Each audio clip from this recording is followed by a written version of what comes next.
সালমানি সাহেবের পক্ষে আমি বলছি, মামলায় সন্ন্যাস দেখানো হয়েছে, সেখানে কোনো রিমান্ডের আবেদন করা হয় নাই। আমরা এই মামলায় দেখেছি যে এই মামলায় ইজহার নামে 130 জন আসামি আছে এবং অজ্ঞাতনামা আছে 250 থেকে 300 জন। কিন্তু এই আমার আসামির বিরুদ্ধে অভিযোগ করা হয়েছে যে ওনারা উস্কানি দিয়েছেন, কিন্তু এখানে এই 200-250 অজ্ঞাতনামা লোক বা ইজহার নামে 130 জন ব্যক্তি যারা আছেন নাম ইজহারে, এরা কে কাকে উস্কানি দিয়েছে এরকম কোনো অভিযোগ ইজহারে পাওয়া যায় নাই। তাদেরকে এইগুলার রুটিন মাফিক তারা একটা সন্ন্যাস দেখানো একটা তাদের একটা কালচারে পরিণত হয়েছে, এর কোনো ভিত্তি নাই আমরা মনে করি।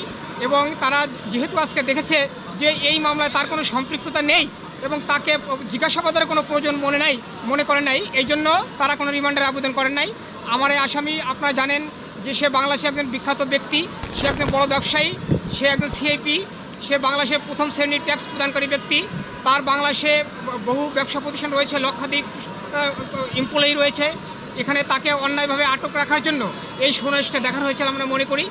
এটা আইনানুগ কোনো আদেশ হচ্ছে না। আমরা পরবর্তীতে প্রয়োজন মনে করলে এই ব্যাপারে উচ্চ আদালতে যাব এবং আমরা যাতে সুবিচার পাই সেখানে আমরা আবেদন করব, এই ব্যাপারে বক্তব্য। Thank you.